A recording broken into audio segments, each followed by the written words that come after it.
Blood on snow. Matthias Cordell knelt beside his wife for the last time, calloused hands trembling as they held her fading warmth. Rosalind gasped, lips blue, eyes begging for a miracle he couldn't give. The storm screamed outside. The fire was dying, and he had waited too long. 3 years later, the mountain still stands, cold, silent, burying promises left unfinished. But fire never truly dies. Just needs a spark, a cry for help, a woman abandoned in the snow, and the past ignites again. This isn't a story about redemption. It's about daring to love again when your heart still bleeds, when the mountain remembers the last scream, when death stalks every shadow, when a man decides, never again. But history repeats itself. Only this time, he won't let anyone die in his arms, even if it costs him everything. 3 years. That's how long Matthias Cordell had been alone on this mountain. 3 years since Rosalind died in his arms. 3 years since he'd failed to keep his promise. The morning started like any other, cold, gray.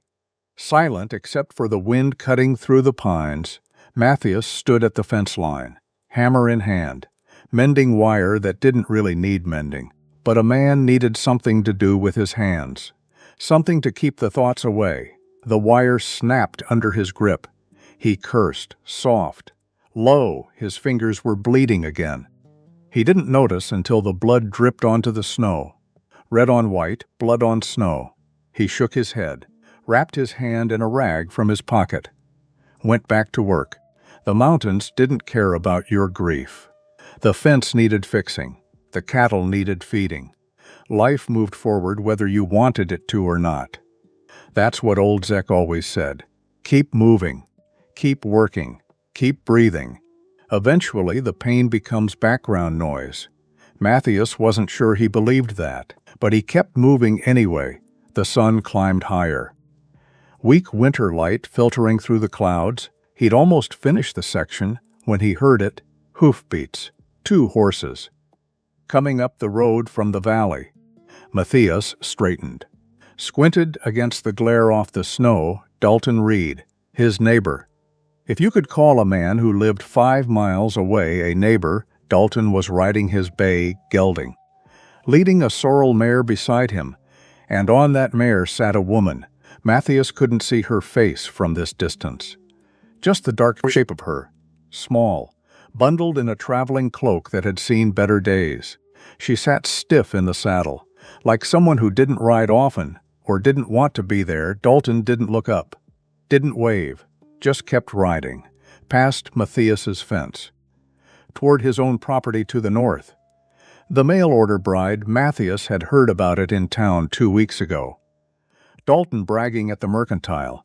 Found myself a good woman, hardworking, not asking for much, just needs a roof and 3 meals. The other men had laughed, slapped Dalton on the back. Matthias had walked out. He'd never understood men who bought wives like livestock. But it wasn't his business. A man's choices were his own. Matthias went back to his fence. 3 hours later, the sun starting its descent, he heard hoofbeats again. 1 horse this time. Matthias looked up. Dalton, riding back toward town, alone, leading the sorrel mare. Empty saddle. Matthias's hand stilled on the wire. He watched Dalton pass. The man's face set, hard, angry. Matthias waited for an explanation, a wave, something. Nothing. Dalton rode past like Matthias wasn't even there. The sorrel mare's reins dragged in the snow. No rider. Matthias stood there. Hammer forgotten. 2 horses up, 1 horseback. His gut tightened. He told himself it wasn't his concern. Maybe the woman decided to stay. Maybe Dalton had a cabin up there he was letting her use. Maybe. But the wire in his hands felt suddenly cold. Because Matthias knew that land, knew every inch of this mountain. There was only one structure on Dalton's northern property, an old line shack, half collapsed. No heat, no supplies. Nobody used it anymore. Nobody could survive in it, especially not in winter. Matthias looked at the sky. The gray was deepening. Darker clouds rolling in from the west. Storm coming. He knew that look.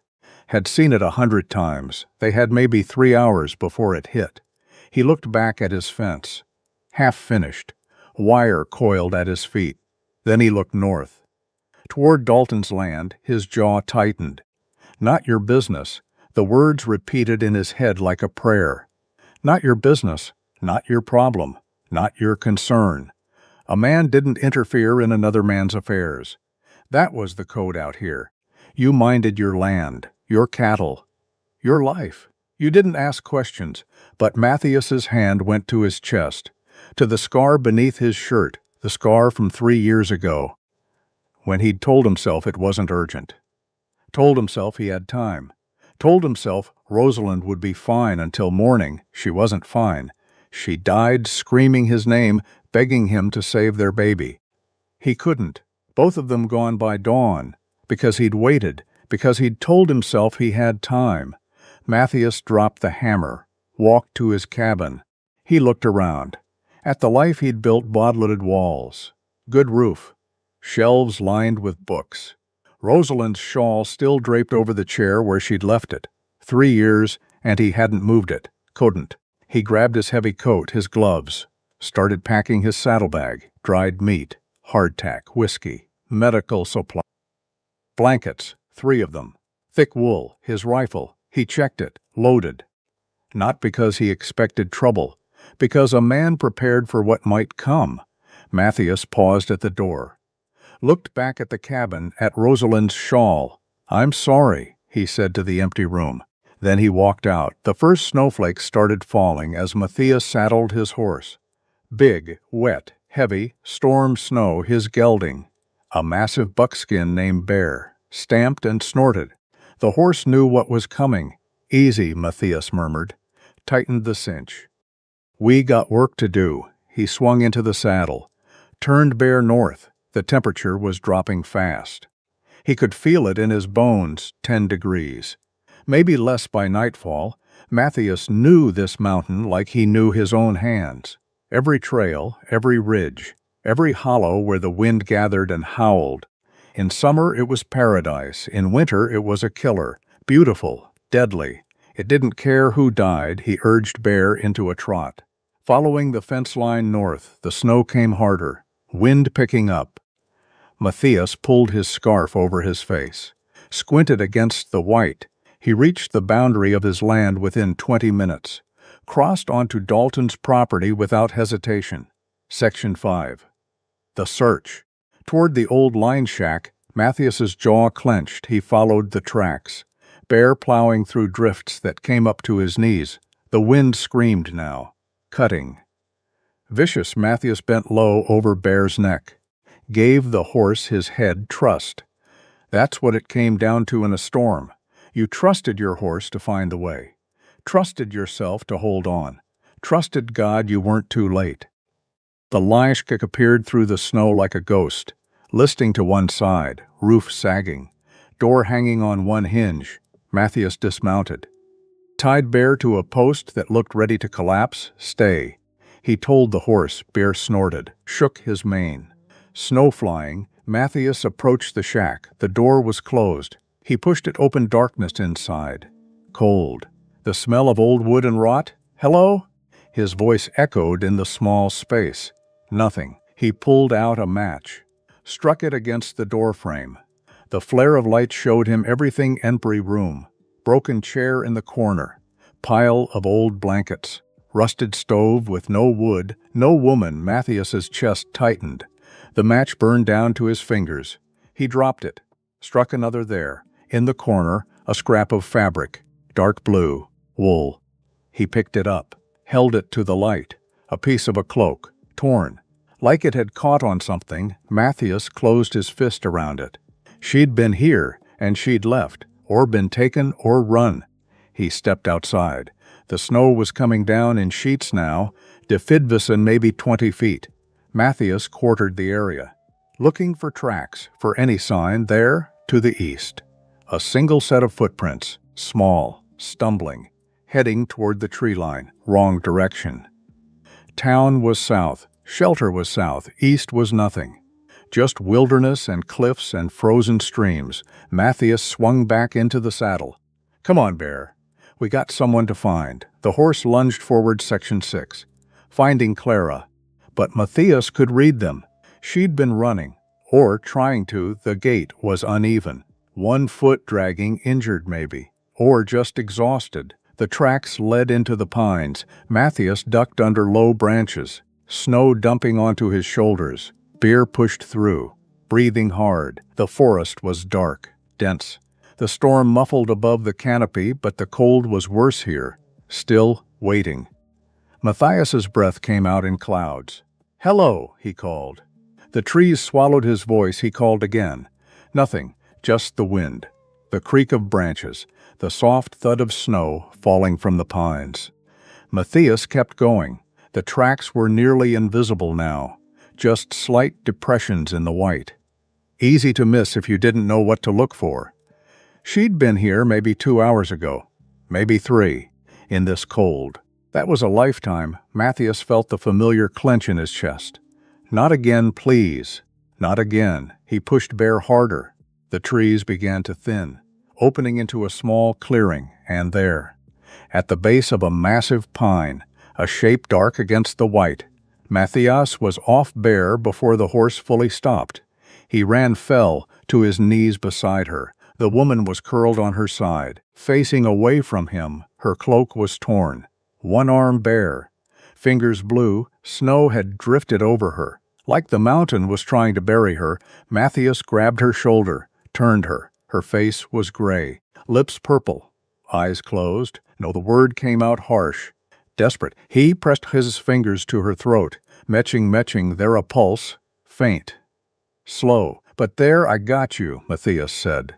To her, to himself, to God. The race against death. She was small, light, too light, like she was already halfway gone. He lifted her, cradled her against his chest. Her head lolled. A soft sound escaped her. "Not quite a moan. Stay with me," Matthias said.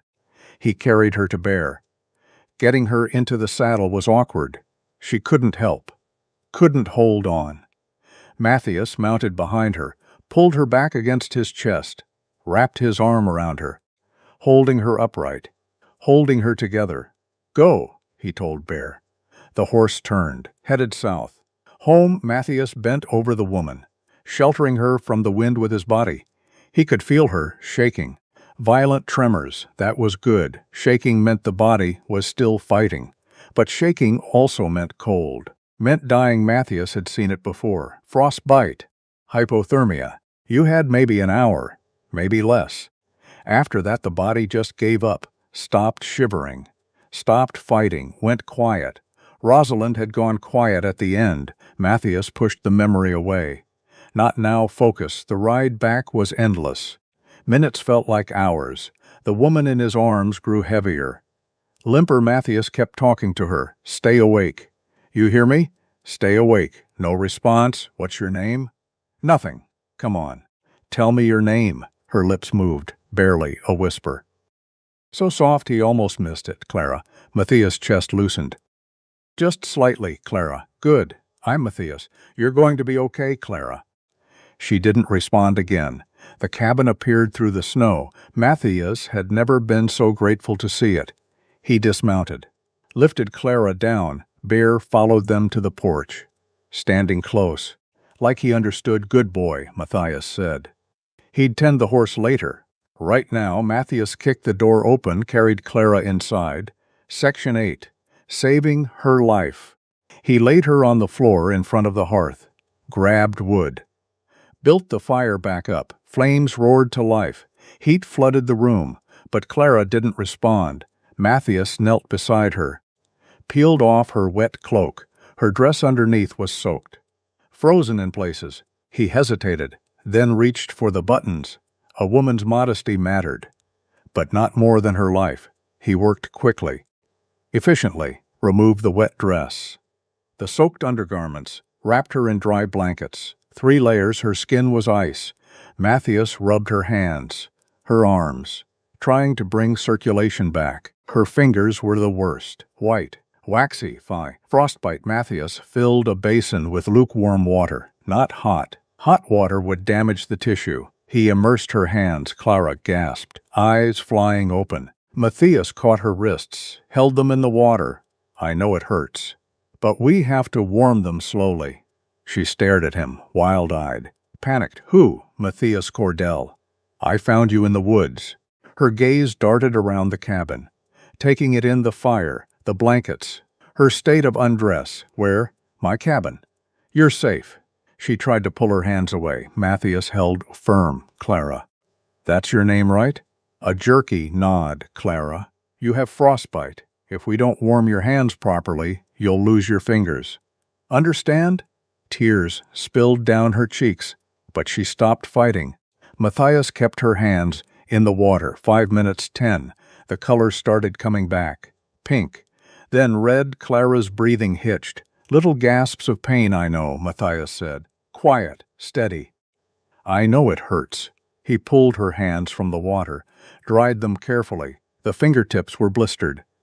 But intact, she'd keep them. Matthias wrapped her hands in clean cloth, then sat back on his heels. Clara was shaking again, hard teeth chattering. Shock, cold, fear, probably all three. You need to drink something, Matthias said. He stood, poured coffee from the pot, still warm, added whiskey, held the cup to her lips. Drink. She took a sip, coughed, more, another sip. Then another color seeped into her face. Bit by bit, Matthias watched her. This woman who'd nearly died on his mountain. She was young, maybe 25. 26, dark hair plastered to her head, tangled, red-rimmed from crying. Or cold, old, or both. Small face, sharp cheekbones, pointed chin. Pretty. Matthias looked away. Where did you find me? Clara's voice was hoarse, east of the line shack. About a mile into the trees. How did you know? Saw Dalton ride past. 2 horses up, 1 horse back. Clara's face crumpled. He left me. It wasn't a question. Matthias said nothing, he said. Clara's voice broke. He said I wasn't good enough. Matthias's jaw tightened. You should rest. He was angry. Because I wouldn't, she trailed off. Looked away. Matthias stood abruptly. I'll get you some food. Then you sleep. He turned to the stove, started heating soup. Behind him, Clara was quiet. When he glanced back, she was staring at the fire, not crying. Just staring, like she was somewhere else entirely. Matthias had seen that look before, in the mirror. Every morning for 3 years, he ladled soup into a bowl, brought it to her. Eat. Clara took the bowl, her wrapped hands clumsy. She managed. Slow, careful. Matthias went outside. The storm was still raging, wind howling. He led Bear to the small barn behind the cabin, unsaddled him, rubbed him down, fed him, gave him water. You did good today, Matthias told the horse. Bear huffed. Turned to his hay.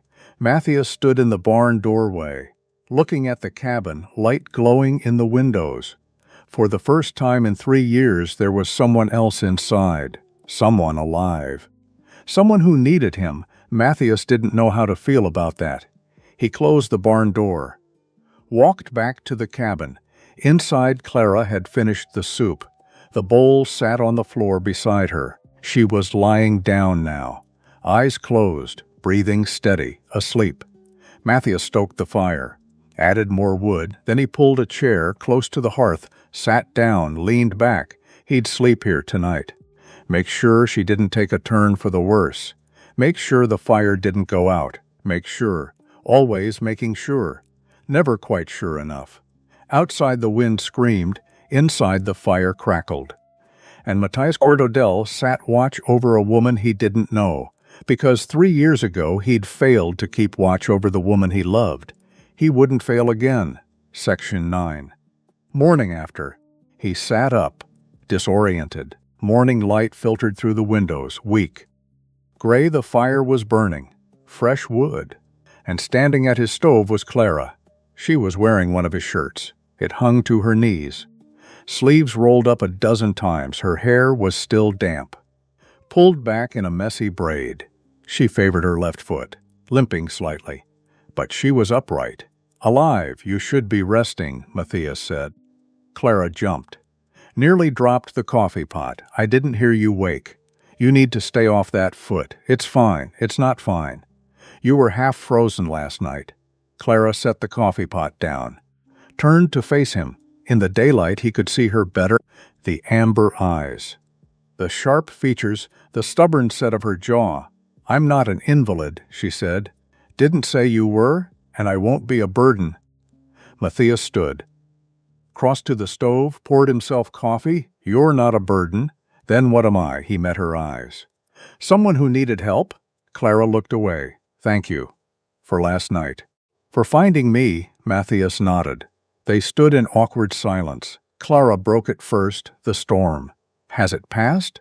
Matthias went to the window. The world outside was white. Deep drifts. Trees had bent under the weight. But the skies clear, past. But there's more coming. How do you know? That line of gray, west. See it?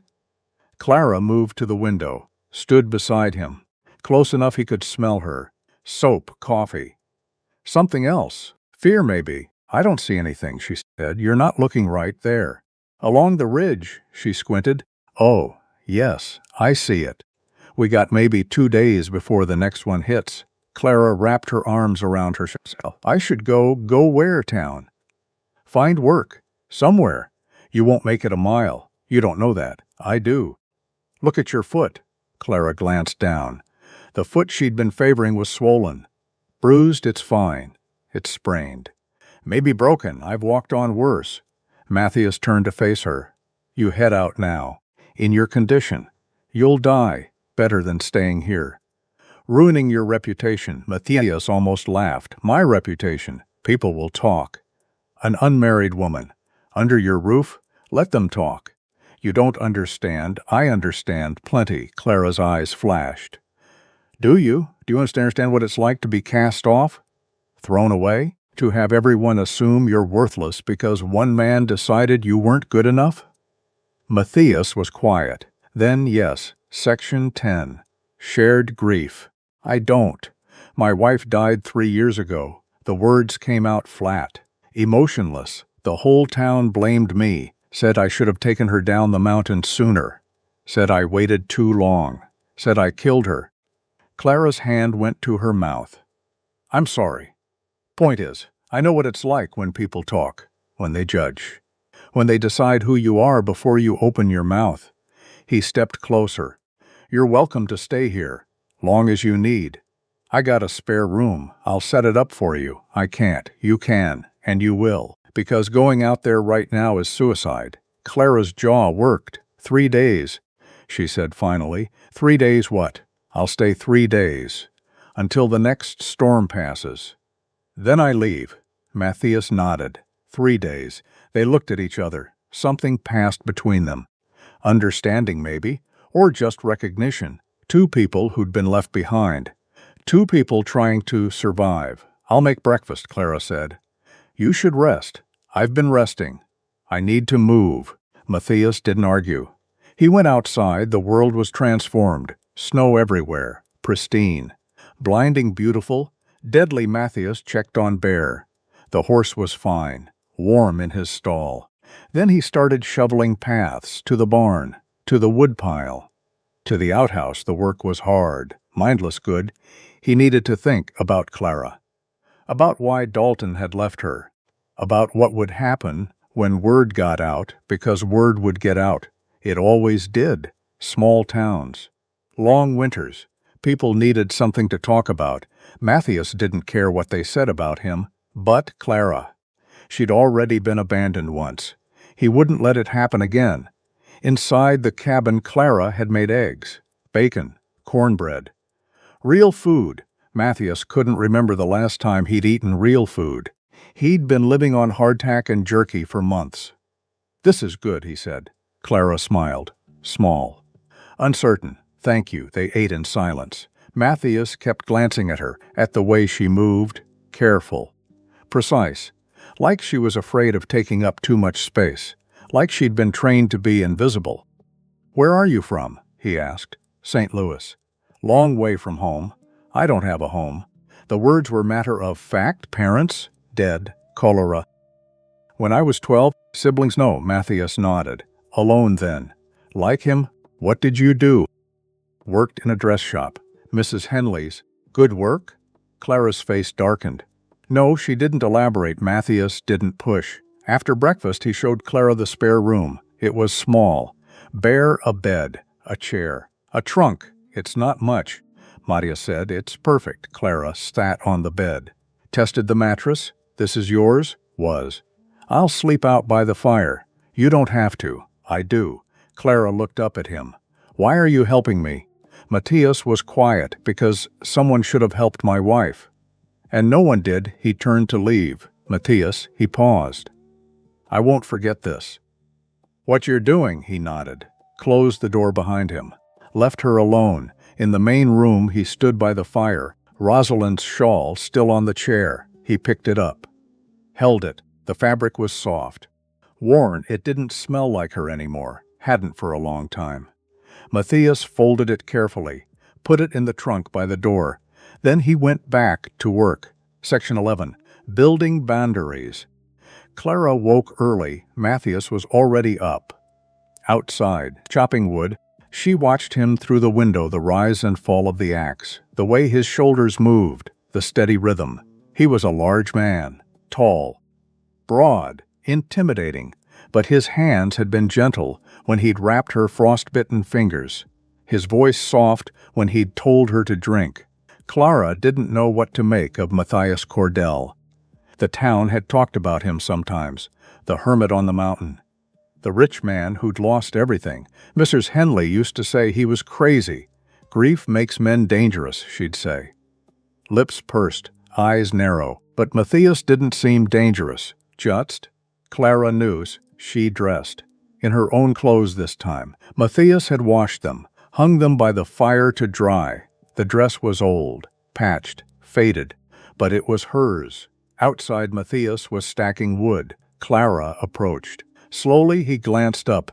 You're limping less. It's better. Good. He went back to stacking. Clara watched him. I could help. You should rest. I've rested. Let me help. Matthias straightened. You ever stack wood before? No. But I can learn, he said, then nodded. All right. Watch. He showed her. How to stack for stability. How to leave space for air. Clara followed his instructions. Her hands were clumsy in the wrappings. But she managed. They worked in silence, the rhythm soothing. After an hour, Matthias called a break. Come inside. Warm up, they sat by the fire. Matthias made coffee. Clara noticed things about the cabin she'd missed before. Books, everywhere, on shelves, stacked on the table, piled by the chair. You read a lot, she said. Not much else to do up here. What do you read? Matthias shrugged. Everything. History. Philosophy. Poetry sometimes. Poetry? What? You think mountain men don't read poetry? Clara smiled. I wouldn't know. I've never met a mountain man before. Well, now you have. Can you teach me? Matthias frowned. Teach you what? To read. Better. I know some letters. But I can't put them together. He looked at her. Mrs. Henley didn't let you go to school? She said girls didn't need schooling, just needed to sew straight. Matthias's jaw tightened. All right. I'll teach you. Clara's face lit up. Really? Really. Section 12. Learning to read. Matthias pulled out his Bible. Opened it to Genesis. We'll start. Here he pointed to the first word, in. Clara repeated it, in. Good. Now this one, the. They worked through the first verse. Clara stumbled, frustrated, but Matthias was patient. He didn't rush her, didn't mock, just repeated, explained. Encouraged by sunset, Clara could read the first 3 verses, halting, uncertain, but reading. You're a good teacher, she said. Matthias closed the Bible. You're a good student. That night they ate stew. Matthias had shot a rabbit that morning. Clara had made the stew. It was good, rich, savory. You're a better cook than me, Matthias said. I've had practice. Mrs. Henley made you cook? Mrs. Henley made me do everything. Clara's voice was bitter. Matthias set down his spoon. She hurt you. It wasn't a question. Clara didn't answer, just stared at her bowl. Clara. She looked up. She's not here. You're safe, Tears welled, am I? Safe? Yes, how do you know? because I won't let anyone hurt you." Clara's breath hitched. "You don't owe me anything. Maybe not. But I made a promise to myself a long time ago." "What promise?" Matthias was quiet. Then, "That I'd protect people. The way I should have protected my wife." Clara wiped her eyes. "You can't save everyone, Matthias. I can try." They finished eating in silence. After Clara went to her room, Matthias stayed by the fire, thinking about promises, about the ones he'd kept and the ones he'd broken. Outside, the wind picked up. The next storm was coming. Matthias could feel it. Section 13. The Storm and the Truth. The promised storm arrived, worse than the first, wind screaming. Snow falling so thick you couldn't see 3 feet. Matthias woke to Clara standing at the window. "It's bad," she said. "Yeah. I can't leave in this." "No," Clara turned. "I'm sorry. I know I said 3 days. Don't apologize. Weather doesn't care about our plans?" Clara smiled. "Faint no. I suppose it doesn't." The day stretched long. Trapped inside, Matthias worked on mending tack. Clara practiced reading. Around noon, she set down the Bible. "Matthias." He looked up. "Can I ask you something?" "Sure." "Why are you really helping me?" Matthias set down the leather strap he was oiling. "I told you." "Because someone should have helped Rosalind. But there's more, isn't there?" He was quiet. Then, "Yeah. There's more. Will you tell me?" Matthias stood, walked to the window, looked out at the storm. 3 years ago. Rosalind was pregnant. Clara waited. She started having pains. Early. Too early. His voice was flat. "Empty. I told her we'd wait. That we'd go to town in the morning. That it was probably nothing." Pause. "But the storm came. Just like this. And by morning she couldn't walk." Clara's hand went to her mouth. "I tried to get her down the mountain. But the snow. The drifts. We didn't make it half a mile before Bear started foundering, so I brought her back. To the cabin." Another pause. "She died at sunset. The baby with her." Silence. Clara stood.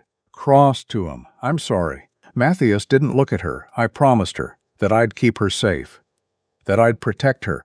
You tried. I failed. It wasn't your fault, wasn't it? I waited. I told her it could wait." Clara touched his arm. "You couldn't have known." Matthias finally looked at her. His eyes were wet. "That's what everyone said. After. That I couldn't have known, but you could have known." "You should have known." Clara shook her head. "No. You're not God, Matthias. You can't see the future. I could have acted. Instead of waiting. And you might have lost her anyway." In the storm. On the trail, Matthias looked away. "Maybe. Not maybe. Probably." Clara's hand tightened on his arm. "Listen to me. What happened to Rosalind? To your baby? That wasn't your fault. How do you know? Because fault requires intent. And you didn't intend for her to die." Matthias was quiet. "Then, thank you." "For what?" "For saying that." "Even if I don't believe it." Clara smiled. "Sad. Someday you will." They stood together, looking out at the storm. 2 people bound by loss. 2 people trying to forgive themselves. "I won't leave," Clara said softly. Matthias looked at her. "What?" "When the storm passes. I won't leave. Not unless you want me to, Clara. I have nowhere to go. No one waiting. And you. You need someone here." "I don't." "Yes." "You do." Matthias's throat tightened. "People will talk. Let them. Your reputation." "I don't have a reputation." "I'm nobody." "You're not nobody." Clara met his eyes. "Then let me stay. Let me help. You saved my life. Let me save yours." Matthias wanted to argue, to tell her it was a bad idea, that she deserved better than hiding on a mountain with a broken man. But the cabin had been empty for so long, and she was right. He needed someone, even if he didn't want to admit it. "All right," he said finally. Clara's face brightened. "Really, really. But on one condition." "What?" "You sleep in the bedroom. I'll take the main room, Matthias." "That's the condition. Take it or leave it." Clara laughed. "Fine. I'll take it." They shook hands. Formal. Awkward. But binding. Outside, the storm raged, but inside, for the first time in 3 years, Matthias Cordell's cabin felt like a home. Section 14. The Voe. A week since Matthias had found Clara in the snow, the storm had finally passed, leaving the world buried. Matthias stood on the porch, looking at the mountains white, silent, beautiful. Behind him the door opened. Clara stepped out. She was wearing one of Rosalind's old dresses. Matthias had given it to her yesterday. It fit better than his shirt. "It's beautiful," Clara said. "Yeah, I've never seen anything like it." Matthias glanced at her. "You from the city. This must seem like another world." "It is. But I like it, even after nearly dying in it." Clara smiled. "Even then." They stood in comfortable silence. Then Clara spoke. "Matthias, can I ask you something? Always seem to be asking me things." "This one's important." He turned. "All right, ask." Clara's face was serious. "Why did you really bring me here? Not just to save me. Anyone would have done that, would they?" "You know what I mean." Matthias sighed, leaned against the porch railing. "You want the truth? Please, I saw you on that horse with Dalton, and you looked scared." Clara's eyes widened. "You could see that? From the fence? I've spent 3 years alone, watching. You learn to read people. So you saved me because I looked scared? No. I saved you because when Dalton came back without you, I knew. Knew what? That he'd left you to die." Clara looked away. "He didn't want me. Then he's a fool." She looked back at him. "You don't know me. Don't need to. But, Clara, listen." Matthias stepped closer. "I don't know your whole story. Don't know what happened with Dalton. Don't know what you've been through, but I know this. Nobody deserves to be left in the cold. Nobody deserves to die alone." Clara's eyes filled. "Everyone I've ever known has left me. I won't." "How do you know?" Matthias took a breath. "Because I'm making a promise right now." "What promise?" "I'll protect you. The way I should have protected Rosalind." Clara shook her head. "You can't replace her with me. I'm not trying to." "Then what are you trying to do?" Matthias looked at her, really looked at the amber eyes, the sharp features, the stubborn chin. "At the woman who'd survived when she should have died. I'm trying to do the right thing. For once." Clara's breath hitched. "And what's the right thing?" "Making sure you're safe. Making sure you have a choice." "A choice about what?" "About your life. Your future." Matthias stepped back. "I won't ask anything of you, Clara. Won't expect anything. You're free to go whenever you want, but if you stay as my equal. Not my ward. Not my charity case." Clara wiped her eyes. "Why would you do that?" "Because it's right." "That's not a reason. It's the only reason that matters." They looked at each other. Something shifted, in the air, in the space between them. "I'll stay," Clara said softly. Matthias nodded. "Good, but Matthias, yeah, thank you for seeing me." When no one else did, Matthias's throat tightened. "You're welcome." Section 15. Warning from old Zeke. Matthias heard the horse before he saw the rider. He stepped onto the porch, rifle in hand, just in case. But it was Zek riding slow, leading a pack mule. The old man dismounted, stamped snow off his boots. Matthias, Zek, they clasped hands. Zek's eyes went to the cabin, to Clara, visible through the window. "So it's true." "What's true?" "You got a woman up here." Matthias's jaw tightened. "She needed help." "I'm sure she did, Zek." The old man raised a hand. "I'm not judging." "Hell, I'm impressed. You finally letting someone in." After all this time, Matthias looked away. "It's not like that, isn't it? She's staying, temporarily, until she figures out what to do." Zek snorted, "Son. Nothing temporary about the way you're looking at that cabin." Matthias didn't respond. Zek sighed. "Look, I didn't come here to hassle you." "Then why did you come?" "To warn you." Matthias's eyes sharpened. "Warn me about what?" "Dalton Reed's been talking."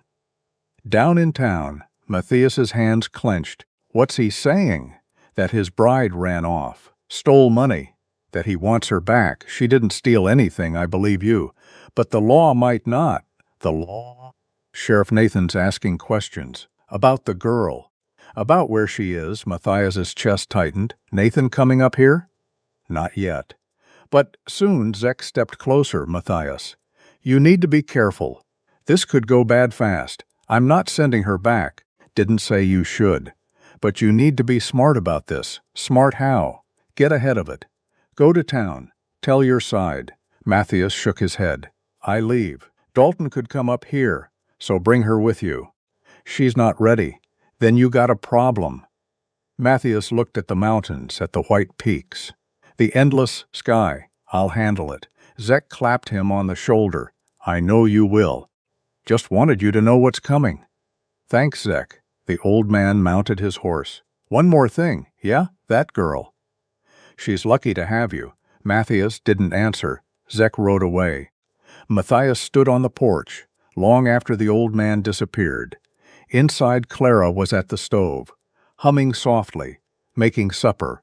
Matthias watched her through the window and made another promise to himself, to God, to whoever was listening. He wouldn't let anyone take her, not Dalton, not the law, not anyone. She'd been thrown away too many times. It ended here. The sun set, red and gold against the white. Beautiful, like the calm before the storm. Matthias knew storms, and he knew this one was coming, whether he was ready or not. Section 16. The Mutine Bejans, then 8, then 9. Time moved differently on the mountain, slower, heavier, or maybe that was just Matthias, finally noticing the passage of days again, because Clara counted them. Every morning she'd make a small mark on the doorframe, tiny scratches in the wood, like a prisoner counting days until freedom, except she wasn't a prisoner, and she wasn't trying to escape. Was she? Matthias didn't ask. They fell into a rhythm, easy, natural, like they'd been doing this for years instead of days. Matthias woke before dawn, always, built up the fire, made coffee. By the time Clara emerged, the cabin was warm. She'd smile, sleepy. Hair mussed, morning, morning. She'd take the coffee he offered, their fingers brushing every time. Neither of them mentioned it. After coffee. Chores, Matthias would go outside, check on Bear, feed the chickens Clara had insisted they needed. Eggs, she'd said. We need eggs, so he'd ridden down to old Zek's. Brought back 3 hens and a rooster. The rooster was mean. Bit Matthias twice already. Clara thought it was hilarious. He doesn't like you. Feelings mutual. You're just too big. You scare him? Good. While Matthias did outside work. Clara cleaned, swept, dusted, organized. The cabin had never been so tidy. Matthias found himself noticing things, the way she hummed while she worked. Off-key, sweet. The way she'd pause at the window, staring at the mountains, like she was memorizing them. The way she'd rearranged his books, by subject now, not just piled randomly. Hope you don't mind, she'd said. No, it's good. I can put them back. Don't. Afternoons were for teaching. Reading, writing, arithmetic. Clara was a fast learner hungry for knowledge. She'd work through lessons with fierce concentration. Tongue between her teeth. When she got something right, her whole face would light up. Matthias found himself creating harder lessons, just to see that smile. You're a terrible teacher, she said one day. What? Why? This problem. It's impossible. It's not impossible. Show me then. So he did, sitting beside her, close enough to smell her hair. Lavender, from the soap he'd given her. Close enough to feel the warmth radiating from her. He'd finish the problem, look up. And she'd be watching him, not the paper. Him, Clara? Sorry. I was. Distracted. By what? Nothing. Show me again. Evenings were quiet. They'd eat together. Whatever Clara had made, she was an excellent cook, better than Matthias had eaten in years. Where'd you learn this? He'd ask Mrs. Henley. She was cruel, but she knew food after dinner. Clara would read aloud. Practicing, Matthias would sit by the fire, mending tack. Or carving. He'd taken up carving again. Something to do with his hands, small things. Animals mostly. He'd made Clara a bird. A robin she'd cried when he gave it to her. It's beautiful. It's just wood. No. It's more than that. She kept it by her bed. Matthias knew because he'd seen it. when he'd knocked on her door one morning. To wake her when the sun was high, she'd been sick. Headache, fever, nothing serious, but enough that he'd insisted she rest. He'd brought her soup, tea, sat with her, lied to her when she was too weak to read herself. Her hand had found his at some point, small warm. He'd held it until she fell asleep, then state, but just in case, section 17. Talking about Rosalind. 2 weeks, Matthias was chopping wood. Again. Always the pile never seemed big enough. Clara came outside. Wrapped in Rosalind's old shawl, Matthias had given it to her last week. She'd hesitated. Are you sure? She'd want you to have it. You don't know that. I do. Now Clara wore it constantly. She walked to the wood pile. Carefully. Her foot was better. Almost healed, Matthias. He sank the axe into the stump. Turned? Yeah, can I ask you something? You ask me something every day. This is different. He waited. Clara looked at her hands. Why don't you ever talk about her? Rosalind. Matthias stiffened. I talk about her. You mention her. That's different than talking. What do you want to know? Clara met his eyes. What was she like? Matthias was quiet for a long moment. Then she was. Bright like sunlight when she walked into a room. Everything felt lighter. Clara smiled. Soft, she sounds lovely. She was. How did you meet? Town social. 5 years ago. Matthias sat on the stump. Clara sat beside him. I'd come down to sell cattle, wasn't planning to stay. But then I saw her, and I couldn't leave. Love at first sight? Matthias shook his head, didn't believe in that. Until her, Clara was quiet. Do you? Miss her every day. Does it get easier? Matthias looked at her. Are you asking for you, or for me? Clara flushed. I don't know. Both, maybe. It doesn't get easier. You just better at carrying it. Clara nodded. They sat in silence, the wind moving through the pines. Soft.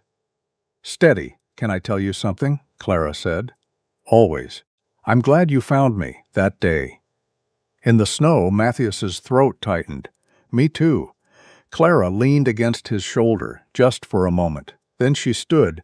I should start dinner. Clara. She turned. Thank you for asking. About her, Clara smiled. Thank you for telling me. She went inside.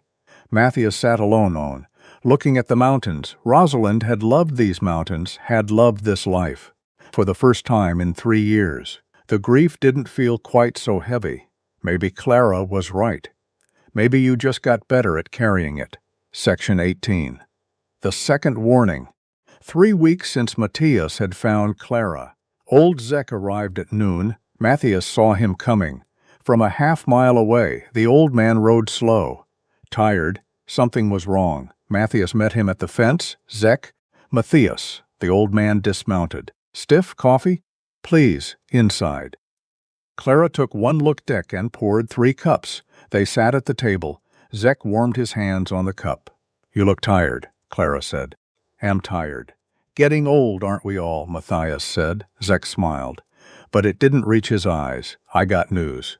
From town, Matthias's jaw tightened. Dalton? Sheriff Nathan. He's planning to come up. Week from today, Clara's hand shook. Coffee spilling. He's coming here? Has to.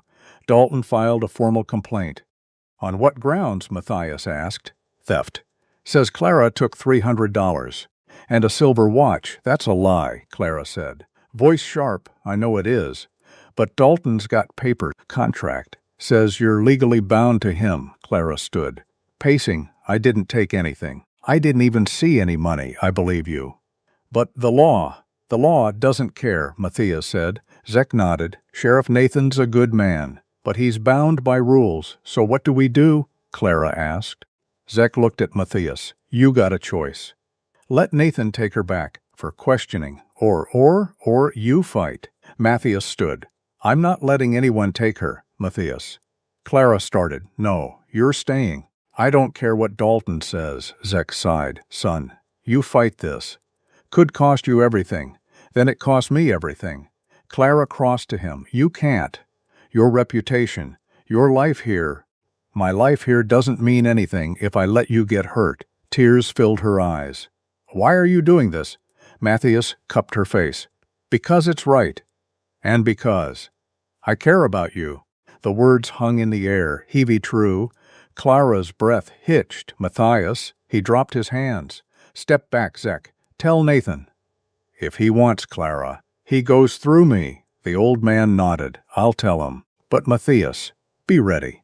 This is going to get ugly. Let it, after Zek left. Clara and Matthias stood in silence. Finally, Clara spoke. You meant that, didn't you? Meant what? That you care about me. Matthias looked at her. Yeah, I did. Why? Do I need a reason? Yes. Matthias was quiet. Then, you remind me what it's like. To something worth protecting. Clara's eyes glistened. I'm not Rosalind. I know I can't replace her. I'm not asking you to. Then what are you asking? Matthias stepped closer. I'm asking you to stay, to let me do this, to trust me. Clara looked up at him. I do trust you. That's what scares me. Why? Because everyone I've ever trusted has left. I won't leave. You don't know that, yes. I do. Clara shook her head. You're risking everything for me. Why? Because... Matthias' voice roughened. Because you make me feel alive again. And I didn't realize I was dead until you got here. Clara's tears spilled over. I feel it, too. Whatever this is, Matthias reached for her. Stopped, Clara. I need to tell you something. What? I made a promise to myself. When I found you, what promise? That I'd protect you. Like I should have protected Rosalind. But, he swallowed hard, but it's not just that anymore. What is it? It's you. Clara, it's you. The confession hung between them. You lie. Terrifying. Clara reached up, touched his face. Matthias Cordell. You're a good man. I'm not. You are, and I'm grateful. For everything. Matthias covered her hand with his. Grateful? Clara smiled through her tears. Grateful and... Maybe something more, maybe? Definitely. Matthias pulled her close. She came willingly. They stood like that, holding each other together. Two broken people, finding something whole. Outside, the wind picked up, another storm coming. But inside, they were warm. Section 19. Clara's revelation. Clara was teaching Matthias to cook. Real cooking. Not just throwing meat in a pan. You have to season it, she said. Exasperated. I did season it. Salt isn't the only seasoning. Worked fine for me. That's because you have no taste, Matthias grinned. You saying I have bad taste? Clara blushed. In food. Yes. Just food? Matthias. He laughed. It felt good to laugh. Clara added herbs to the pot. The smell filled the cabin. Rich. Savory. Their now taste. She held up the spoon. Matthias leaned in. Tasted. His eyes widened. That's good, see? Herbs matter. Guess you're right. I'm always right. About cooking. Just cooking? Clara swatted his arm. Stop teasing. Can't help it. You're fun to tease. They worked side by side, the ease between them growing. Every day. A little more. After dinner. Clara grew quiet. Matthias noticed. You okay? I need to tell you something. His stomach tightened. All right. Clara set down her fork. About Dalton. About why he left me. You don't have to. I do. You need to know. Matthias waited. Clara took a breath. The first night. At his ranch. He wanted. Stopped. Started again. He expected. Certain things. Before the wedding, Matthias's hands clenched. Did he? No. I said no. And he was angry. Very angry. What did he do? He called me names. Said I was useless. Said I'd misrepresented myself. Clara's voice shook. The next morning, he said we were going to see the property. The land where we'd build our house, but he took me to that cabin instead. Said I could stay there. Think about my decision. And he left. Yes. I waited. All day. All night. He never came back. Matthias's jaw was tight enough to crack. He left you to die. Because you wouldn't sleep with him. Yes, Matthias stood. Paced, that man. I'm going to, Matthias. Don't what? Don't do something you'll regret? I won't regret it. Clara stood. Went to him. Listen to me. Dalton's a coward and a fool. But he's not worth it. He almost killed you. But he didn't. Because you found me. Matthias looked at her. If I'd been an hour later. But you weren't. She took his hands. You saved me. That's what matters. Matthias pulled her close. I should have killed him. No, you should have done exactly what you did. Bring me here. Keep me safe. Give me a choice. A choice about what? Clara looked up at him. About my life. My future. And what do you choose? This. You. If you'll have me. Matthias's breath caught. Clara, I know it's fast. I know it's crazy. But I can't imagine leaving. Can't imagine going back to anything else. Matthias cupped her face. Are you sure? Yes, because once you say it, once you choose, I won't let you go. Good. Because I don't want to go. Matthias kissed her soft. Careful. Like she might break, Clara kissed him back fierce. Certain. Like she knew exactly what she wanted when they pulled apart. Both were breathing hard. We should. Slow down, Matthias said. Why? Because. I don't want to rush you. Don't want you to feel. Obligated, Clara laughed. Matthias, I'm choosing you. Not because I'm obligated. Because I want to, but... No buts. Unless you don't want. I want. I want. He kissed her again. Longer this time, deeper. When they finally separated. Clara was smiling so. What now? Now. We face this together. When Nathan comes. When Dalton comes. Together. Together. They sealed it with another kiss. Outside. The stars came out. Bright, cold, beautiful. Inside. Two people held each other and made promises. Without words. Section 20. Adelaide's proposal. Adelaide Hartford arrived at dawn. Matthias heard the horse. Went outside. The woman dismounted. Elegant even in riding clothes. Adelaide, Matthias, they'd known each other for years, since before Rosalind. Adelaide had been kind. After the funeral, brought food. Sat with him, never asked for anything in return. Matthias had always suspected she had feelings for him, but she'd never said, and he'd never asked. Come in. Coffee. Inside. Clara was at the stove, turned. Saw Adelaide, something flickered in her eyes. Hello, you must be Clara. I'm Adelaide Hartford. They shook hands, polite. Careful. Women sizing each other up. Adelaide accepted coffee. Sat at the table. I'll get to the point. I came to warn you. About Nathan? Matthias asked. About more than Nathan. She looked at Clara. Dalton's been talking. Everywhere. Saying terrible things. What things? Clara asked. That you're a thief. A liar. That you seduced him and ran off with his money. Clara paled. That's not true, I know. But half the town believes him. Why? Matthias demanded. Because he has papers.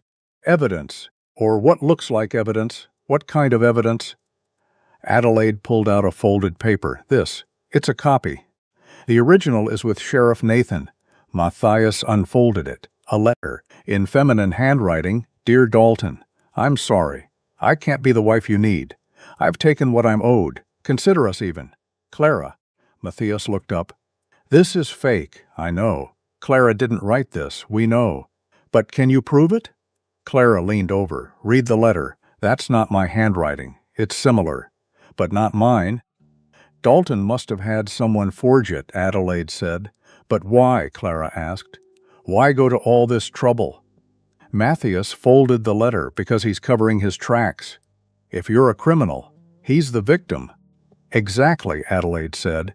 And that means, when Nathan comes, he won't be coming to ask questions. He'll be coming with a warrant. Clara sank into a chair. They're going to arrest me. Not if we get ahead of it. Adelaide said. How? Adelaide looked at Matthias. You go to town. With Clara. Tomorrow. Before Nathan comes up here and do what? Tell your side. Publicly. Make Dalton prove his claims. Matthias shook his head. I leave this mountain. Clara's vulnerable. You stay here. She's trapped. Guilty by default. Matthias looked at Clara. She met his eyes. Adelaide's right. We have to face this. I don't like it. Neither do I. But what choice do we have? Matthias was quiet. Then, we go together. We stay together. If anyone tries to take you, they go through me. Adelaide smiled. Sad, you really care about her. Yes. Adelaide looked at Clara. You're lucky. Matthias Cordell doesn't give his heart easily. Clara reached for his hand. I know. Adelaide stood. I should go. But Matthias. One more thing. What? There's a way to make this simpler. How? Adelaide hesitated. Marry her. Silence. Matthias stared. Clara's mouth opened. What? They said in unison. If you're married. Dalton's contract is void. She's legally yours. He has no claim. Adelaide. I know it's fast. I know it's unorthodox. But it's the cleanest solution. Matthias looked at Clara. She looked back. Matthias, you don't have to. Do you want to? Clara blinked. Want to what? Marry me. Are you asking? I'm asking. Clara's eyes filled. That's not how proposals work. I'm not good at this, clearly. Adelaide cleared her throat. I'll just. Step outside. She left. Matthias and Clara stared at each other. This is insane. Clara said, yeah, we barely know each other, I know. We've only been together for a day. True, and you're asking me to marry you. Yes, Clara laughed, hysterical. Hi, this is crazy, I know. But, she looked at him. But I think I want to say yes. Matthias's heart stopped. You do? Yes. Maybe. I don't know, she paced Matthias. Here? Are you sure? Really sure? I'm sure. How can you be? Because I've spent 3 years alone. And these 3 weeks with you have been better. Clara stopped pacing. Better? Better than anything I've had since Rosalind died. That's not a reason to get married, isn't it? Clara looked at him. Do you love me? Matthias was quiet. Then I don't know. But I think. I could. You think you could? Yeah. Clara laughed again. That's the worst proposal I've ever heard, probably. But it's honest. It's honest. She crossed to him. Ask me properly. What? If you're going to ask. Do it right. Matthias dropped to one knee. Clara gasped. Matthias, Clara Winslow. Will you marry me? Why should I? Because I'll protect you. Provide for you. Give you a home, that's all. And because I want you here, every day. For the rest of my life, Clara's tears spilled over. That's better. Is that a yes? Yes. It's a yes. Matthias stood, pulled her into his arms. They kissed long, deep, sealing the promise outside. Adelaide cleared her throat loudly. They pulled apart, so? Adelaide called. She said yes. Matthias called back. Adelaide came back in, smiling. Good. Then let's get you two to town. Before Dalton can cause more trouble, Clara looked at Matthias. Are we really doing this? We're really doing this. Tomorrow? Tomorrow. I don't even have a dress. Adelaide grinned. Lucky for you. I own a dress shop. Section 21. The night before the wedding. Watching the sunset, red and gold. Bleeding into purple. Tomorrow they'd ride to town. Tomorrow everything would change. Are you scared? Clara asked. Nobor, are you? Terrified, Matthias squeezed her hand. It'll be fine. You don't know that. No. But I believe it. Clara leaned against him. What if they don't believe us? What if they side with Dalton? Then we come back here, and we live our lives anyway. Just like that? Just like that. Clara was quiet. Then, tell me about her, about your wedding. With Rosalind. Matthias stiffened. Why? Because. I want to know. Want to know what it meant to you. Matthias sighed. It was small, just us, the preacher. Old Zek and his wife. Where? Here. On the mountain. By the creek. It sounds beautiful. It was. Clara pulled back. Looked at him, do you? Wish it was her? Tomorrow? Matthias met her eyes. No, you don't have to. No. I don't wish that, but you loved her. I did. I do. I always will. And me? You're different. Different how? Matthias struggled to find words. Rosalind was.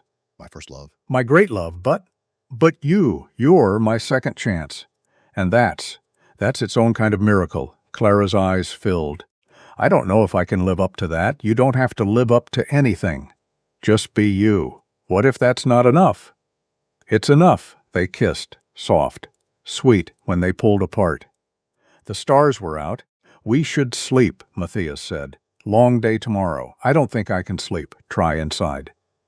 Clara went to her room. Matthias stayed by the fire. He pulled out a small box, opened it inside. Rosalind's ring. Simple. Gold. A single small diamond. He'd kept it all these years, couldn't bear to sell it, or give it away. Now he looked at it, turned it in his fingers. "I hope you understand," he whispered to the empty room. "I hope you approve." Silence. Just the crackle of the fire. Matthias closed the box, give it to Pocket. Tomorrow. He'd marry her. Tomorrow. He'd start over. He lay down by the fire, stared at the ceiling, thinking about choices and chances and promises made to the living, and the dead sleep came slowly. But it came, and with it, dreams of tomorrow. Section 22, The Journey to Town. Dawn came cold and clear. Matthias woke before the sun, built up the fire, made coffee. Clara emerged already, dressed. She was wearing Rosalind's blue dress, the one Adelaide had altered for her. It fit perfectly. "You look beautiful," Matthias said. Clara blushed. "It's too much. It's perfect," she smiled. "Nervous? Are you ready?" "As I'll ever be." They ate breakfast in silence, neither hungry. Both eating anyway. Matthias packed saddlebags, extra clothes. "Food, money, just in case. You think we'll need all that?" Clara asked. "Hope not." "But better prepared." He strapped Roosevelt to the saddle. Clara's eyes widened. "You think there'll be trouble?" "I think Dalton's unpredictable. I'd rather have it and not need it." Clara nodded. They finished packing. Matthias saddled Bear, and the mare he'd bought for Clara last week. A gentle chestnut named Daisy. "She'll take care of you," he'd said when he brought her home. Now he helped Clara mount. She was more confident on horseback. After weeks of practice, Matthias swung into his own saddle. They looked at the cabin, at the smoke rising from the chimney, at the chickens scratching in the yard, at the life they'd built in 3 weeks. "Ready?" Matthias asked. Clara took a breath. "Ready." They rode down the mountain. The journey took 4 hours, through deep snow, across frozen streams, down narrow switchbacks. Matthias led. Clara followed. They didn't talk much, just focused on the path, on not falling, on getting there in one piece. Halfway down, they stopped to rest the horses. Matthias handed Clara jerky. "Water." "How you holding up?" "Good." "Better than I thought. You're a natural rider." "I had a good teacher." They smiled at each other, the moment broken by hoofbeats. Matthias's hand went to his rifle. A rider appeared. Coming up the trail, Sheriff Nathan. Matthias relaxed. Slightly, Nathan reined in. Looked at them both. Matthias. "Miss Winslow, Nathan?" The sheriff's eyes went to Clara. "I was coming to see you." "I know. You know why?" "I do." Nathan sighed. "This would be easier if you just let me take her." "For questioning, she's done nothing wrong. Dalton says different." "Dalton's a liar." Nathan looked tired. "Look, I don't want trouble. I'm just doing my job, then do it right." "Listen to both sides." "I plan to." "Good, because we're coming with you, to town." To settle this, Nathan's eyebrows rose. "You're coming voluntarily?" "Yes." "Both of you?" "Both of us." Nathan studied them. "All right, but Matthias, if this goes south, if Dalton presses charges, I'll have to arrest her." "Try it." Nathan's eyes narrowed. "Don't threaten me." "Not a threat. A promise. You want Clara. You go through me." The two men stared at each other. Finally, Nathan looked away. "Let's just get to town. Sort this out civilized." "Fine." They rode together, 3 horses, moving down the mountain, toward town, toward whatever waited there. Clara rode between Matthias and Nathan, silent, her hands tight on the reins. Matthias wanted to comfort her, but Nathan was watching, so he just rode, and hoped, and prayed this wouldn't end in blood. The town appeared in the valley, small, quiet, smoke rising from chimneys, people moving on the streets. As they entered, heads turned, whispers started. "Is that Matthias Cordell?" And the girl, Dalton's bride. The words followed them. Sharp, cutting. Clara's shoulders hunched. Matthias rode closer. Ignore them. Hard to ignore. Try. They rode to the church, the largest building in town, where the preacher held services and unofficial trials. Nathan dismounted. "Wait here. I'll get the preacher." "And Dalton." He went inside. Matthias dismounted, helped Clara down. She was shaking. "Hey, look at me." Clara looked up. We're going to be fine. You hear me? Fine. You don't know that. Yes, I do, because no matter what happens in there. We leave together. Promise, promise. He kissed her forehead. The church doors opened. Nathan emerged, followed by the preacher, and Dalton looked different thinner. Harder. His eyes found Lara. Hatred blazed there. Matthias stepped between them. Dalton, Matthias, I see you brought my property. She's not your property. Law says different. The law's wrong. Dalton smiled. Cold. We'll see what the preacher says. Section 23. The trial. It was packed. The whole town had come. Matthias felt Clara falter. He took her hand. Together, they walked down the aisle, heads turning, whispers rising, to the front, where the preacher waited. Reverend Samuel, an old man, strict. Traditional. We're here to settle a dispute, Nathan said, between Dalton Reed and Clara Winslow. And what is the nature of this dispute? Samuel asked. Theft. Breach of contract. Abandonment, Dalton said. Attempted murder, Matthias countered. The crowd gasped. Samuel held up his hand, one at a time. Mr. Reed. State your case. Dalton stepped forward. I paid for Clara Winslow's passage. We had a contract. She was to be my wife. He pulled out papers. This is our agreement. Signed. Legal. Samuel examined it. It appears in order. When she arrived, I welcomed her. Treated her well, lies, all lies, but she refused her wifely duties, and in the night, she stole $300 and my mother's watch. More lies. She ran off. To Matthias Cordell's cabin, where she's been hiding for 3 weeks. Dalton looked at Clara. I want my money back, and I want her arrested. Silence. Samuel looked at Clara. What say you, Miss Winslow? Clara stepped forward. Her voice shook, but held. Mr. Reed is lying, gasps. I did not steal from him. I did not run away. Then what happened? Samuel asked. Clara took a breath. The first night, at his ranch. Mr. Reed, he demanded, relations. Before we were wed, louder gasps. Dalton's face reddened. I refused. He became angry, called me names, said I was worthless the next day.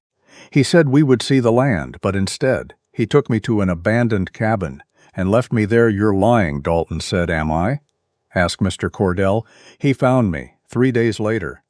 Half frozen, Samuel looked at Matthias. Is this true, every word? And you have proof? I found her in the snow, frostbitten, nearly dead, in that line shack on Dalton's northern property. She could have gone there herself, Dalton said. Why would she? To frame me. To make me look like the villain. Matthias laughed.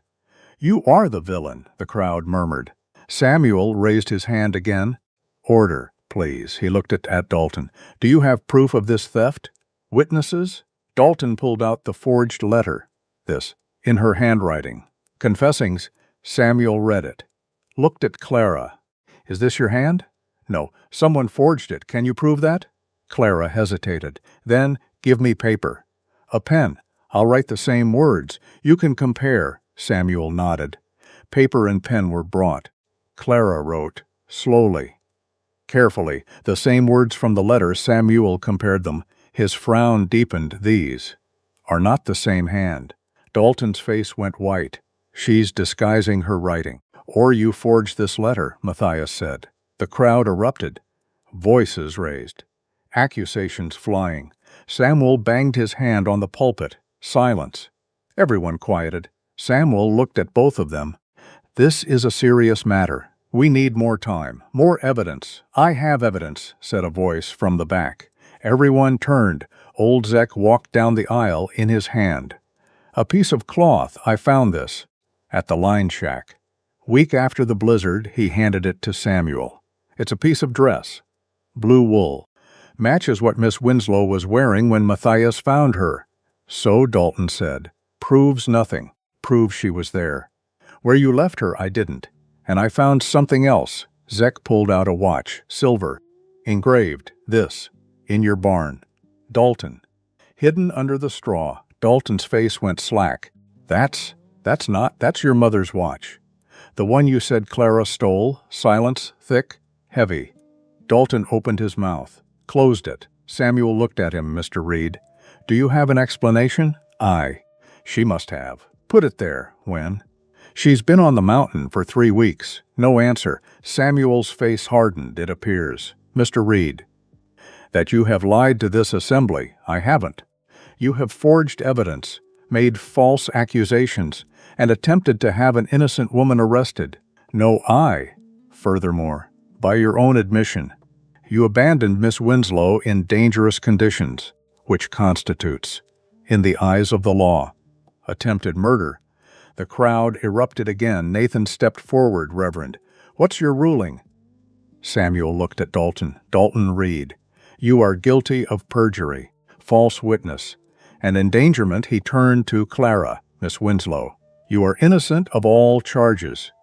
Clara's knees buckled. Matthias caught her, held her up. Samuel wasn't done, however. There remains the matter of the contract. Matthias stiffened. What about it? It is still, technically, valid. Unless what?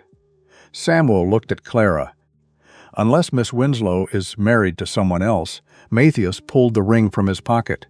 Then let's fix that right now. The crowd gasped. Clara's eyes went wide. Matthias, are you? Clara Winslow, will you marry me? Here now. In front of everyone, Clara looked at him, at the man who'd saved her life, who'd given her a home, who'd fought for her when no one else would. Yes, Section 24. The wedding and celebration.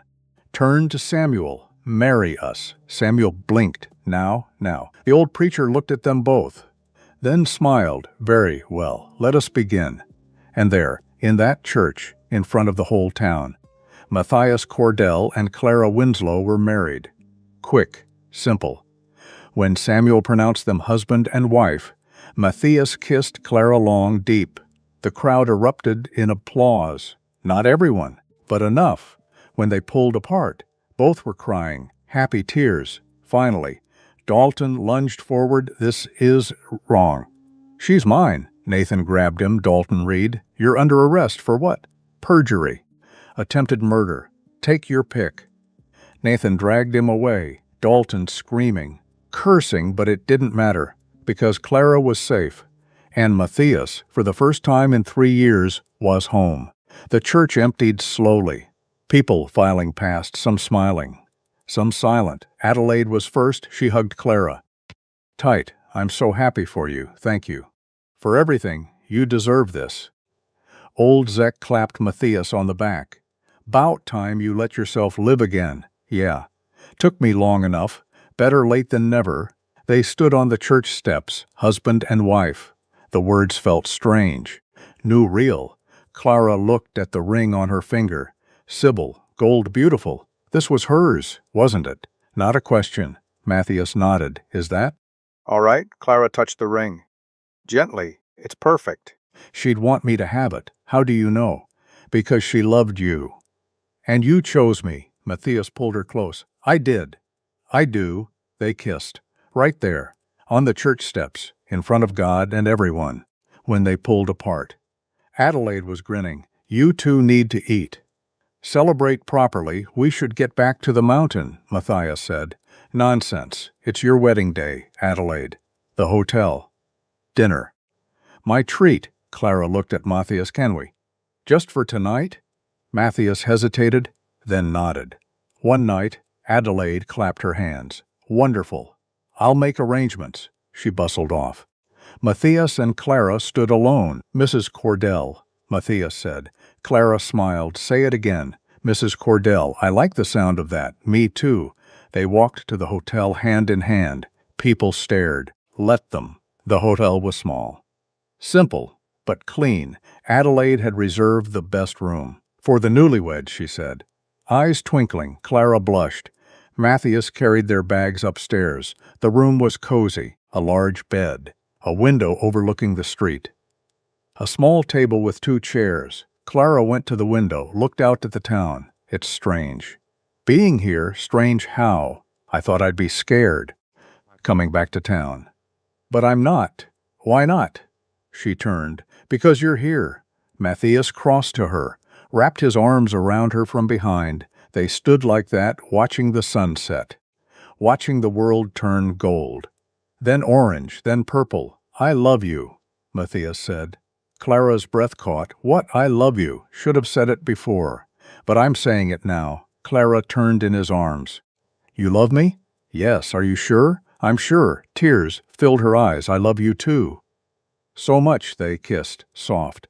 Then deeper. A knock at the door interrupted them. "Dinner's ready," Adelaide called. They pulled apart, both breathing hard. Later, Matthias promised. Later, dinner was in the hotel dining room. Adelaide had invited old Zek, Sheriff Nathan. A few others, people who'd stood with them. The meal was simple, but good roast chicken, potatoes, fresh bread, wine, which neither Matthias nor Clara drank much of. But the company was warm, Zek told stories. About Matthias as a young man, he was wild. Before Rosalind settled him down, "I wasn't wild. You rode a half-broke stallion into the saloon. That was one time."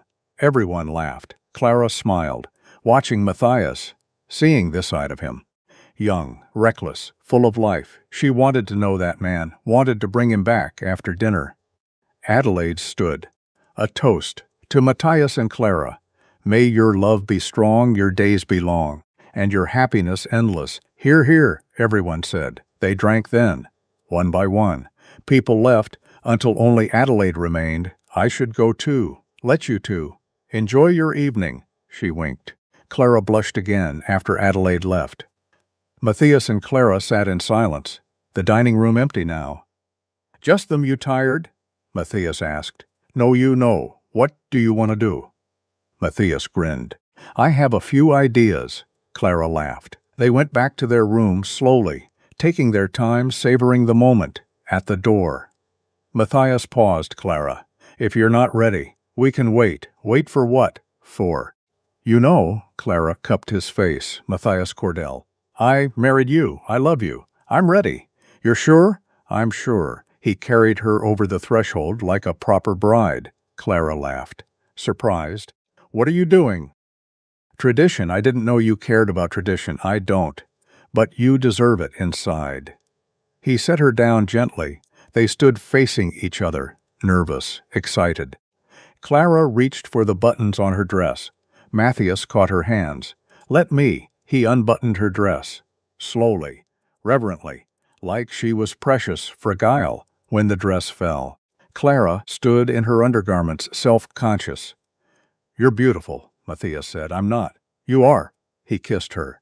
And the richness, the fear, it melted away. They came together, gentle, then urgent, learning each other, finding rhythm, finding home after. They lay tangled together, the moonlight streaming through the window, Clara's head on Matthias's chest, his arm around her. That was wonderful, she said. "Yeah, it was. Is it always like that? I don't know." "Was it your first time?" Clara nodded against his chest. Matthias tightened his hold. "Then yes, it's always like that." "When you love someone," Clara smiled. "Good." They lay in comfortable silence until Clara spoke again. "Matthias?" "Yeah?" "Thank you." "For what?" "For choosing me. For fighting for me. For everything." Matthias kissed her hair. "You saved me too. You know that?" "How?" "You made me want to live again. Really live. Not just survive." Clara lifted her head, looked at him. "We saved each other then." "Yeah, we did." They kissed. And then they loved again, slower this time, taking their time, learning, growing, becoming. Outside, the town slept. Inside, two people found each other and made promises, with their bodies, with their hearts forever. Section 25. Coming home and new beginnings. Clara woke first, for a moment. She didn't remember where she was, then she felt Matthias beside her, warm, solid, real. She smiled. Husband, the word still felt new. Matthias stirred, opened his eyes. Morning wife, morning husband. They grinned at each other. "Like children with a secret?" "Sleep well?" he asked. "Better than I have in years." "Me too." They lay there, neither wanting to move. Finally, Matthias sighed. "We should get up." "Long ride home, I know," but neither moved. 5 more minutes, Clara said. 5 more minutes. It was closer to 20. Finally, they dressed, slowly, stealing kisses between buttons and laces, downstairs. Adelaide had breakfast waiting. "How are the newlyweds?" she asked. Eyes twinkling. "Good," Matthias said. "Very good," Clara added. Adelaide laughed. They ate quickly. Eggs, bacon, fresh bread, strong coffee. After they packed their bags, prepared to leave, Adelaide walked them to their horses. "You'll visit?" she asked Clara. "Of course." "Good." "I'll hold you to that." They hugged. Adelaide whispered in Clara's ear, "You did good." "Matthias is a good man. I know. Be patient with him. He's still healing, so am I. Then heal together." Clara nodded. They mounted up, Matthias on Bear, Clara on Daisy. Side by side, the town was waking, people emerging, starting their day. Some waved, some stared. Matthias ignored them all. They rode north, out of town, toward the mountain, toward home. The journey was easier this time. The sun bright, the air crisp. They rode in comfortable silence. Halfway up, they stopped to rest. Matthias helped Clara down. They sat on a fallen log, shoring water. "Dried meat, you happy?" Matthias asked. "Yes." "Are you?" "More than I've been in years." Clara leaned against him. "What happens now?" "What do you mean?" "Now that we're married, what do we do?" Matthias shrugged. "We live. We work. We build a life. That simple?" "That's simple." Clara smiled. "I like simple. Good. Because that's all I got to offer." "It's enough." They rode on. The cabin appeared through the trees. Smoke rising from the chimney. "Wait." "Smoke?" Matthias's hand went to his rifle. "Stay here, Matthias. Stay." He rode forward, cautious, alert. The cabin door opened. Old Zek stepped out. Matthias relaxed. "Zek, what are you doing here?" "Keeping your fire alive. Feeding your chickens. You didn't have to." "I know." "But I wanted to." Clara rode up, dismounted. "Thank you, Mr. Brennan. Call me Zek. We're family now." Clara smiled inside. The cabin was warm, clean. Zek had tidied up. "Stocked firewood. You're a good friend." Matthias said, "I try." Zek stayed for coffee, then left, let you two settle in proper after he was gone. Matthias and Clara stood in the cabin, looking around. Everything the same, everything different. "It feels different," Clara said. "How?" "Like a real home now." Matthias pulled her close. "It is a real home. Because you're here." Clara kissed him. They spent the rest of the day unpacking, settling in, making the space theirs. Clara moved her things from the spare room to Matthias's room, their room now. She hesitated at the threshold. "Is this all right?" Matthias took her hand. "More than all right." That night, they made dinner together, stew, cornbread, Sizabelle. Good after. They sat by the fire, Clara reading aloud, Matthias door carving. The routine, familiar, comfortable. "Right, Matthias?" "Yeah, I'm happy." He looked up. "Good." "So am I. I never thought I'd be happy again." "Neither did I." Clara set down the book. "What changed?" "You. You changed everything." Clara crossed to him, sat on his lap, wrapped her arms around his neck. "I love you. I love you too." They kissed, and the fire burned low, and the night stretched on. And two people once broken. We're whole. 3 months passed. Winter released its grip, slowly. Reluctantly, the snow melted, rivers swelled. Green appeared, tentative at first. Then bold Clara planted a garden. Matthias built a fence around it to keep the deer out. They worked side by side, every day, building, growing, healing. One morning, Clara woke feeling ill. She ran outside, retched in the bushes. Matthias followed. "Concerned? You all right? I don't know." "Maybe something you ate?" "Maybe." But it happened the next day. And the next, Clara began to suspect. Hoped, feared. 2 weeks later, she was sure. She told Matthias that evening. They were sitting on the porch, watching the sunset. Matthias. "I need to tell you something." "What?" Clara took his hand, placed that on her belly. "I'm pregnant." Matthias froze. His face went white. "What?" "I'm going to have a baby." Silence. Long, heavy. Clara's heart sank. "Matthias." "Say something." He stood abruptly, Walked to the porch railing, gripped it. Hard, Matthias. Talk to me, I can't. Do this again. Do what? He turned, his face ravaged. Lose someone. I can't lose you too, Clara stood. Went to him. You won't lose me. You don't know that. Rosalind. I'm not Rosalind. She died. Clara. She died having my baby, I know. But that doesn't mean. What if it happens again? What if I lose you? Clara cupped his face. Then you lose me. But Matthias, you can't live your life afraid. I can try. No, you can't, because that's not living. Matthias pulled away. I need time. To think he walked off into the woods. Clara stood alone, tears streaming. He didn't come back that night. Clara lay in bed, alone, scared she mistake telling him. No, he deserved to know, but his reaction. It terrified her the next morning. Matthias returned. He looked exhausted, haunted. I'm sorry, he said. For what? For walking away. For leaving you alone. It's all right. You're my wife, and you're having our baby. He sat beside her, took her hands. I'm scared, terrified. But I'm also happy. Clara's eyes filled. Really? A baby? Our baby? Are you sure? Because if you're not ready, I'll never be ready. But I want this. Want you. Want our family. Clara threw her arms around him. I love you. I love you too. They held each other while outside. The world turned green and inside. A new life grew. 1 month later, May, warm, bright. The garden was flourishing. Clara's belly was just starting to show. A small curve, barely noticeable. But Matthias noticed. He'd catch himself staring, hand reaching out to touch. Stop fussing. Clara would say, I'm not fussing, you are. Can't help it. She'd smile, kiss him. Go back to whatever she was doing. Matthias had become protective, hovering. Making sure Clara didn't lift anything heavy. Didn't work too hard. Didn't overdo it. I'm pregnant. Not fragile, she'd say, I know. But humor me, she would. Because she loved him. One afternoon, a wagon appeared, coming up the mountain road. Matthias heard it first, went outside, hand on his rifle. The wagon was driven by a man older.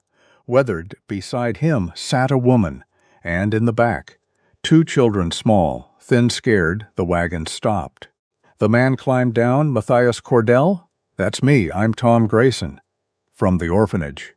In town, Matthias frowned. What can I do for you? Tom gestured to the children. These 2. Lost their folks last month. Fever. I'm sorry to hear that. No other family. Orphanage is full, and? Hartford said, you and your wife might have room. Matthias glanced back at the cabin. Clara had emerged, hand on her belly. We can't. Matthias started. Clara interrupted. Yes, we can, Clara. She walked forward to the wagon, looked at the children. A boy, maybe 6. Dark hair, dark eyes. Silent, a girl, same age. Probably his sister, light hair, blue eyes, crying softly. Clara's heart broke. What are their names? The girl is Emma. The boy is James. Hello, Emma. Hello, James. Emma sniffled. James said nothing. Clara looked at Matthias. We have room, Clara. You're pregnant. We can't. We can.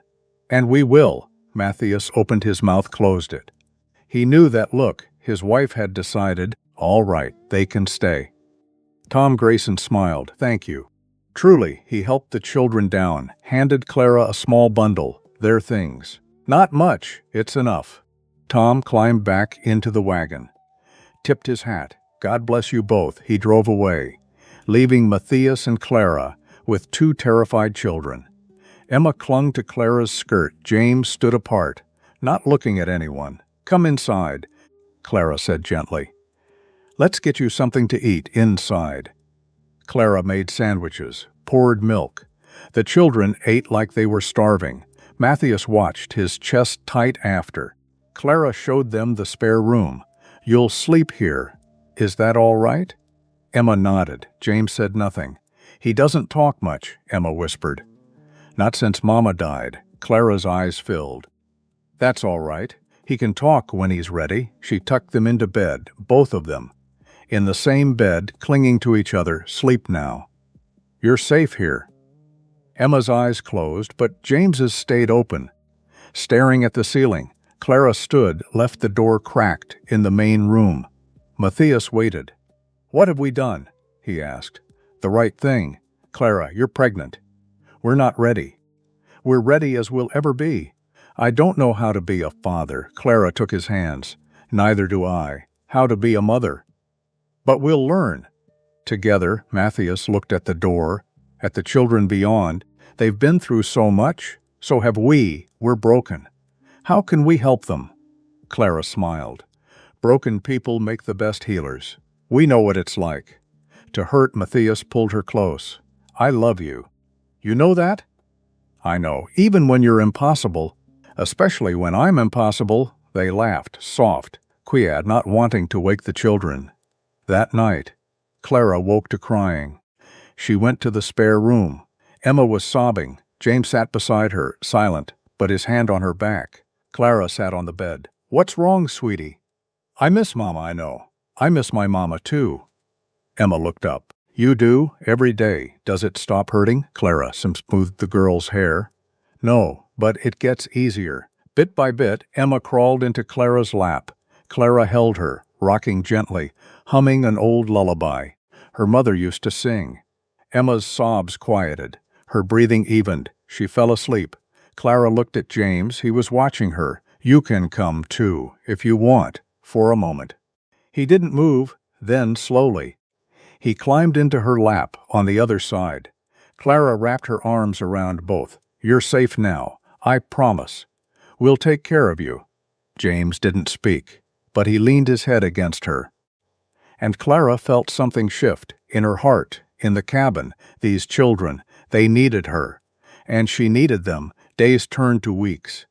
Emma chattered constantly, making up for James's silence. She followed Clara everywhere. Helping in the garden, learning to cook, asking a million questions. Why is the sky blue? Where do chickens come from? When will the baby be born? Clara answered patiently, grateful for the company. James was different. He stayed close to Matthias, silent, watchful. Matthias didn't push, just let the boy follow him, chopping wood, feeding animals, mending fences. James watched everything, absorbed, learning one day. Matthias was shoeing bear, James standing nearby. "Want to help?" Matthias asked. James nodded. "All right. Hold this." Matthias handed him a tool. Showed him how to hold the hoof, how to clean it, how to fit the shoe. James followed instructions. "Perfectly. You're good at this," Matthias said. James almost smiled, that night at dinner. Matthias carved the meat. Emma talked non-stop. Clara listened, smiling, her hand on her belly. The baby was moving now, little flutters, like butterflies. Matthias caught her eye, smiled after dinner. They sat by the fire. Emma insisted on a story. Clara obliged, making up tales. About brave knights and clever princesses and dragons that weren't so scary after all. Emma hung on every word. James pretended not to listen, but he did. Clara could tell when the story ended. Emma yawned. "Time for bed," Clara said. "Do we have to?" "Yes." "Come on." Clara took their hands, led them to their room, tucked them in. "Good night, Emma." "Good night, Mama." Clara froze. "Mama." The word hung in the air. Emma's eyes widened. "I'm sorry. I didn't mean." Clara knelt beside the bed. "It's all right. You can call me that. If you want, really, really." Emma threw her arms around Clara's neck. "I love you, Mama." Clara's eyes filled. "I love you too, sweetheart." She looked at James. He was watching, silent as always. "Good night, James?" He nodded. Clara left the door cracked, returned to the main room. Matthias was waiting. "She called you, Mama, I know. How do you feel?" "Terrified." "Happy." "Both." Matthias pulled her close. "You're going to be a wonderful mother. You think so?" "I know so." Clara rested her head on his chest. "We're really doing this, aren't we?" "Yeah, we are. A family. A family." They stood like that, holding each other, while the fire burned low and the children slept, and the future, uncertain as it was, felt bright. 2 months later, July hot bright. Clara was 6 months pregnant now, her belly round and full. She moved slower, but never stopped. Emma helped with everything: cooking, cleaning.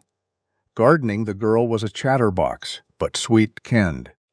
Already protective of the baby, "I'm going to be a big sister," she'd announce to anyone who'd listen.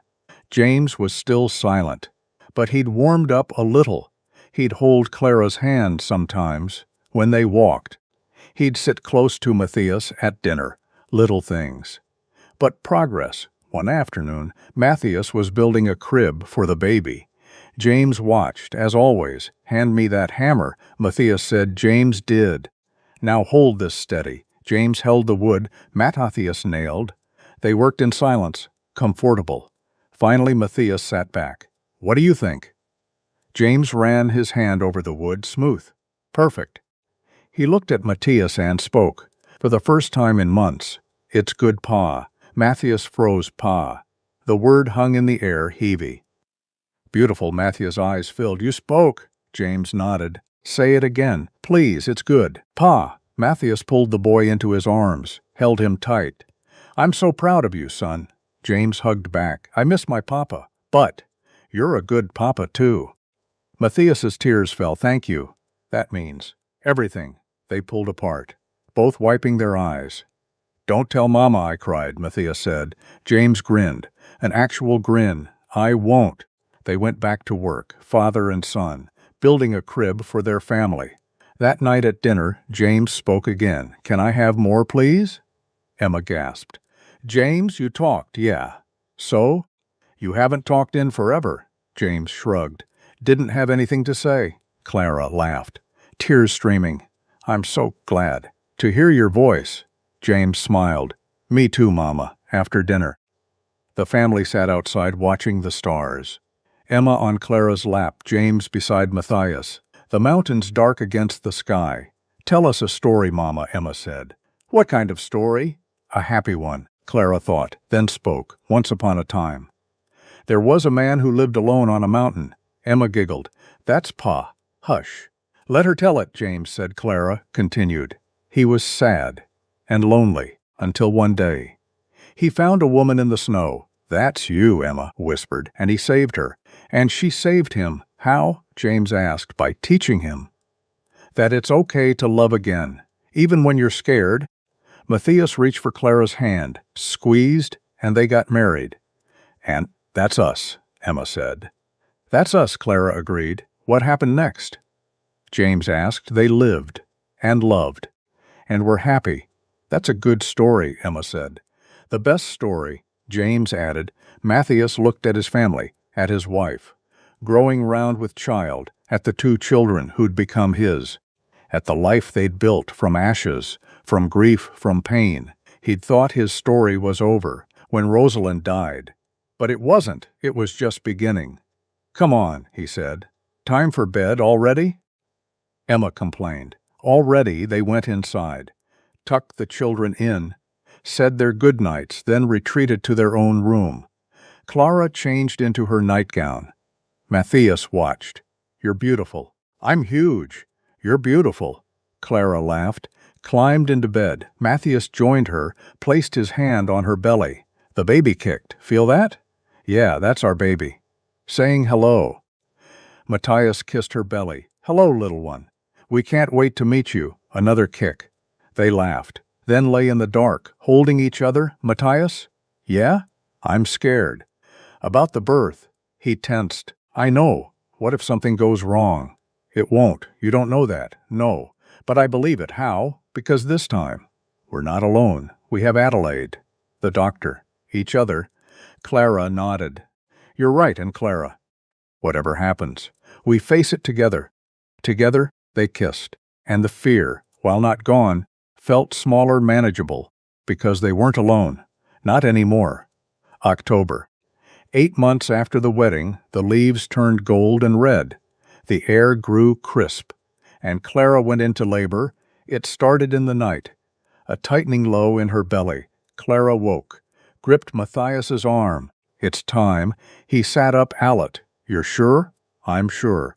Matthias dressed quickly, ran to the barn, saddled Bear, rode down the mountain to get Adelaide, and the doctor. Clara stayed at the cabin. "With Emma and James, is the baby coming?" Emma asked. Yes. Are you scared? A little. Emma hugged her. It'll be okay, Mama. You're strong. Clara smiled through the pain. Thank you, sweetheart. James brought water, helped Clara to the bed. Pa will be back soon, I know. The contractions grew stronger, closer together. Clara breathed through them, trying to stay calm. For the children. For herself, Matthias returned within 2 hours, Adelaide and Dr. Hayes with him. Out, Adelaide ordered the children. Give your mama space. Emma and James went reluctantly. Matthias wanted to stay. No men, Dr. Hayes said. But, Matthias, go. We'll call you when it's time. He left Paste outside, while inside Clara labored. It was long, painful, exhausting, but Adelaide held her hand and encouraged her. You're doing so well. Almost there, I can't. You can. One more push, Clara pushed, with everything she had, and then a cry, thin, strong, beautiful. It's a boy, Dr. Hayes announced. Adelaide wrapped the baby, brought him to Clara. Your son. Clara took him, tears streaming. He was perfect, tiny, red, squalling, perfect. Hello, little one. The baby quieted, looked at her with unfocused eyes. Welcome to the world. Adelaide opened the door. Matthias. Come meet your son.